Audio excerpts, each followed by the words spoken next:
Guys, welcome back. So, in the first video of the series, I kind of just talked to you guys through my goals and what I want to work on. I did a time-lapse on one of the backgrounds I practiced on as well. Well, this week we're moving down the list. Although I do want to note that the list we made isn't necessarily the order we're following, just because sometimes you're not going to be in the mood for certain things, and I'm not about to push myself that hard and burn out fully. We're going to work on facial expressions, because this is admittedly the biggest and most noticeable issue that I have with my art, and that some of my other friends were able to point out for me. My goals for this week were initially to do a bunch of small quick studies using line of action, and then a few more longer term facial expression tests with slight rendering, and then complete a full piece utilizing my newfound skills. As I was planning this video on this week's progress, I already had something in mind I wanted to do. I've been obsessed with this one art style and term from the Baroque era. Unfortunately, I can't pronounce it, but I think it's chiaroscuro, and I'll put it on the screen here. It's probably not how it's pronounced, but I'm just sight reading here. A lot of it is right up my alley and definitely good inspiration for my own art, so I wanted to do something with that, but I want to push myself to do more facial expressions with it. While I'm at it, I might as well throw in some other things I'm not doing as much and I want to improve on, so we went with adding more men into the mix. And in the end, my piece idea was two people with kind of some angsty, hurt facial expressions, both of them being men, because again, I don't draw men as often as I should. I wanted to use that chiaroscuro lighting and color palette, and then I wanted some religious overtones and undertones, but I don't think those made it fully into the final piece. Notice how I said earlier my goal was to do a bunch of small studies? Yeah, didn't do it. Oops. I'm doing all this on top of working full-time, so sometimes I forget, and sometimes I just don't have the time or the mental bandwidth to do it. Normally I'd feel bad about not putting in the effort, but the point of the series is to diversify and improve my art a bit anyways, and I think I can still achieve that by working on those bigger long-term pieces too, because I can still analyze them and learn from them, albeit it may take me a little longer to finish them and analyze them. So I made a list of things I wanted for the piece, and I started looking for references. I realized I had two abandoned OCs that would work perfectly for this. Names are Ember and Cecil. So Ember and Cecil actually originated as Percy Jackson Universe OCs for a roleplay I was doing with a friend. And unfortunately, I need to preface this with Ember was concepted and roleplayed with before I read Heroes of Olympus and met Leo.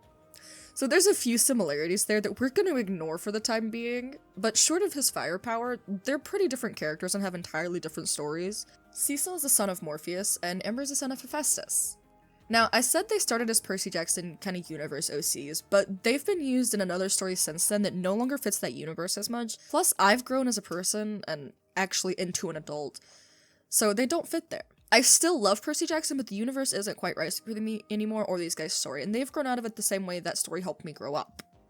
They're part of the story/universe that I named Demipunk, which works on a few levels, with Demi being related to the demigod aspect, but also Ember having like a semi-punk appearance, and punk being for his appearance on a small level, but overall the intended steampunk elements of the universe he's in now. Which, side note for anyone that cares, when I finish this little series up, I am heavily contemplating turning their story into a webcomic of some sort. I was hesitant about it originally, but given their origin of a Percy Jackson AU, but as their stories have grown and I've been able to separate them from the original source material for almost everything with the exception of their actual meeting. I don't think that was a full sentence, but we're going to continue on. As you can probably tell by the art at this point, I don't know, I'm writing the script separate of the time-lapse and recording this voice lapse completely separate from both of those. I don't think that was a word either. We're struggling, but I'm going to keep it real with you guys. I'm not going to over-edit myself. I'm only editing out like 90% of me breathing. But as you can tell, Cecil is a little lifeless looking. Plot twist, he's dead. This picture isn't actually a canon event for them since Cecil died in a house fire, which is kind of ironic, right? But I wanted to draw something angsty, something that hurt a little, so I went with Ember losing Cecil again. Because Ember grieves differently. He doesn't get sad, he gets pissed off. It's just one of his character flaws that he can't handle his emotions well, and I needed to draw different emotions, so it worked out. I don't know if you'd consider dead an emotion, but it's definitely a look that I haven't tried to achieve before personally, so why not? So I'm going to talk a little more about Ember and Cecil's lore now. So Ember and Cecil initially met during Ember's first quest with his friend at the time, Eden. There's not a lot I remember because I swear this character is like 6 years old at this point, if not more, but essentially it involved the dreaded Lotus Casino, because again, I was a teenager making my own fanfiction settings. Anyway, Ember essentially rescues Cecil from the Lotus Casino where he's been in a trance for 100 or so years. I actually don't remember off the top of my head, but please know, I do have a chart of timelines and every minute detail about these guys in my Google Docs. There's like 6 different documents. Cecil went unnoticed in the Cecil went unnoticed in the casino for years due to his kind of cherub-like appearance. Again, he was a kid at this point, like 11 or 12 years old, and he's got a super round face in general. But I also designed him with a rare mutation for Children of Morpheus, which I don't know if this is canon or not, but it was something I decided was canon for him, and it was angel-like wings.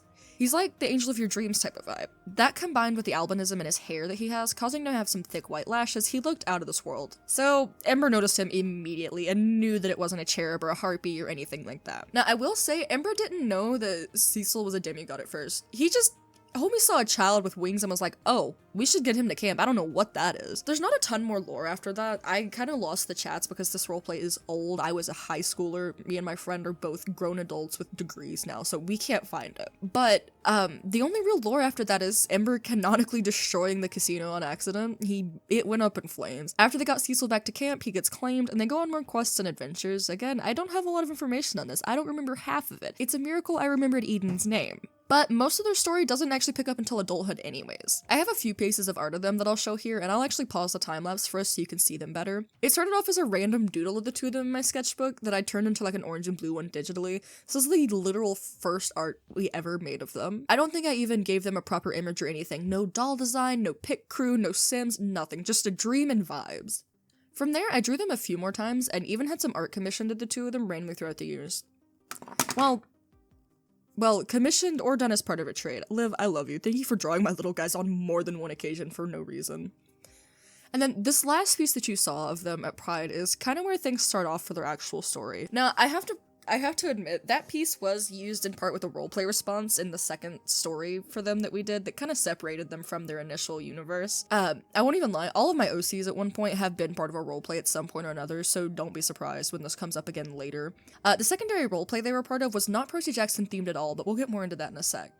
This piece right here was actually Ember looking back on one of the last photos he had with Cecil when they went to Pride. It was a small thing to draw, though it was fun admittedly. But it was such a turning point in Ember's story because it was the first time he was properly emotionally vulnerable in front of another person. It's a huge part of his growth. So now that that's out of the way, let's talk about their actual stories once they hit adulthood. And warning, this gets really convoluted for literally no reason other than the fact that these guys have existed for years and are probably the same age as TikTok as an app, which is like 2016. And side note, when typing this script, right there after the app part, I typed LMAO before realizing that's not just something I can say. It's not a noise or a word you can make that carries the same emphasis as typing it in slang. Don't know what that's about. Anyways, Ember and Cecil move in together as adults, as expected. They have just a quiet little suburban home in the US somewhere. I never picked a state or anything because it was just kind of intentionally vague. Anyways, they're living their life, blissfully avoiding and being unaware of the current state of things for demigods, and most notably, the new prophecy that had just came about, which warned of the Aureus Phoenix making its return and burning what remained of Rome. I don't actually have the full prophecy right now, I'll have to go back and find it, and if I can't find it, I'll just make a new one. But Rome was fine at this point in time, and the boys didn't know anything about the prophecy, living just kind of in domestic bliss. But one day Ember left the house to go run errands for them, while Cecil stayed home. Ember returns to find his house up in flames, but he finds himself not able to enter the house at all, and the fire is actually burning him. It's a pretty angsty and dramatic scene, but as a general rule, Ember is immune to fire. And on top of all of that, he knows Cecil in there because he can hear him. I'm not gonna get too graphic because this is YouTube and I'm not about to get smited for anything I say here, but it was a very traumatic moment for him and it was very angsty to write. Unbeknownst to Ember, a man named Griff had actually came back from a future date to destroy any chances of the Aureus ever forming again. And as I was typing that in the script, I stopped for a full 2 hours. I had a solid idea for the resolution of their story finally, which is a rare thing for me with OCs, and I had to go scream about it to one of my other friends who made one of the characters that's involved in all this. And after the long-winded rambling at my friend, there's way more to the story, and I think I'm actually going to make them into a webcomic after all. So I'm not going to spoil too much about the future of their ending. But after the fire and his inability to save Cecil, Ember goes through the underworld and meets with Thanatos and Hades and begs them to take his life. But they're aware of the prophecy and they know that he most likely isn't. So instead they put him in a sort of stasis that lasts for around 200 years or so. I think it's 210 years because it's from 2024 to 2234. I think that's 210. Somebody tell me if I'm wrong. Upon waking up, he kind of heads out into the world and meets two strangers at a casino because obviously it's another casino. Their names are Gaiwan and Julong. Julong, and the creator that owns Julong as a character actually has given me permission to use them both in stories and art, and is actually the one I messaged rambling about the ending because they have more ties to it than the creator of Gaiwan. Anyways, not important. Things don't start off great with them.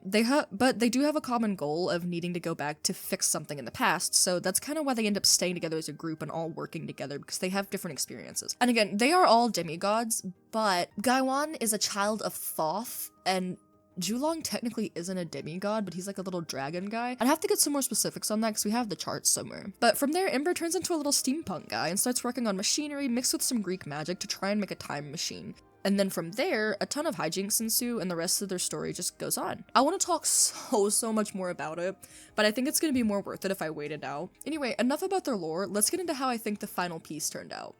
So, I have some critiques on the final piece. One, I completely forgot at some point during my rendering process that they were both crying in the initial sketch. I was watching the time-lapse back as I was working on part of the script just so I could kind of see what areas or see if there were any big pauses I needed to cut out. And I saw the sketch and I was like, holy crap. Another thing was Ember's mouth is just kind of wrong. I think it needs to be bigger for more emphasis and some more emphasis on those laugh lines. And I think the same goes for his eyes. Something about them just doesn't look as angry, and I think I needed to add more lines on the outer side of his eyes, closer to like his temples, to add to that, not just those lines between them on his nose. And as I squinched my face, I think I was right about that part. Cecil's godforsaken fingers. I don't know what I did with those fingers. I did use Clip Studio models for this sketch because, again, I'm focusing a little bit more on rendering and expressions, so the bodies I could care less about right now. I wanted to update Ember's design anyway, I think, after this, because his eye shape doesn't fit with my current style, and I think that's part of the issue as well. Now that I've learned a bit more about anatomy, the eye shape just doesn't work. My style is not as cartoony as it used to be, so Cecil's still works, they're very soft and rounded. Ember's doesn't. And again, I have wrote this down apparently 3 times on my list here. Ember didn't look angry enough. I think it's because of his mouth, and then I kept going back to the eyes thinking they were the issue. Overall, I think there was a lot to do. And towards the end, I did make an executive choice to add some red color back to his face, which helped a lot. I desaturated the piece a lot to match most of those color values we see in the chiaroscuro art, but I think the red helped a bit, and looking at the pieces now, like the example pieces I used for the coloring, you can add red. I don't know why I didn't. I don't know why I didn't add red around his eyes specifically to make him look bloodshot. Another thing I'm not super happy with is Cecil's lips. The shading just isn't quite there. I am okay with the coloring on them, but I think I needed to render them and shade them more, because even with the light shading I did, they don't look pillowy. They look like they have some shape, but they look flat. And then the last problem I have, oh my god, it is the pants. What did I do to their pants? I did try a little photo bashing with this one to try to get some textures to them, but it just doesn't look right. I don't know what I did. I need to learn to add wrinkles to my clothing. But that's episode 4 of the series. Now for some things I'm actually really happy with and was pleasantly surprised by. Cecil looks dead as a doornail. I love that I unintentionally, and I want to put emphasis on this wasn't on purpose, captured the faint worry on his face like he was concerned before he finally died. And then his eyelashes, my god, Cecil's eyelashes have been my favorite thing to draw ever in like his entire creation, but I'm really happy with the depth I got out of them. I've been working more on keeping my eyelashes from being just solid black and trying to add depth to them so they look like lashes. The background I'm also really happy with, oddly enough. It was just a simple with some overlays, but I like how it fits most of the pieces I was using as an inspiration for the coloring with that kind of just art style. I did use a couple of the Clip Studio overlays and tweaked them with different colors and shifted some around to get some depth, but I think it works. It just kind of it adds to that steampunky, rusty vibe a bit. And the last thing, I'm actually really happy with how fast I did this piece compared to others, because I was using the tools I had available to me, like references for color dropping, overlaying textures, and the Clip Studio custom head models I made for these 2 characters. And again, I don't follow them line for line. For some things I do, but other things I've learned to tweak them and make them fit their face shapes better. Apparently overall, I'm just forever happy with Cecil, but Ember had a lot of issues, which tracks with them as characters.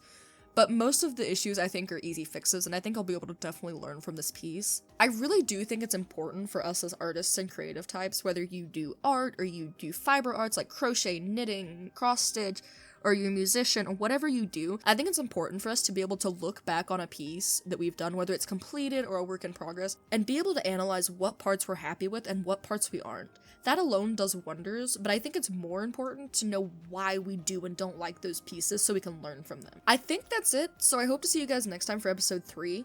I think that video, I'm going back to my comfort zone just a bit and we'll focus more on portrait aspects like the lip rendering and nostril shading I mentioned in my list in the first video. So thanks for tuning in. This has been a really long video for me. It took me forever to complete the time lapse, but I'll see you then. Bye!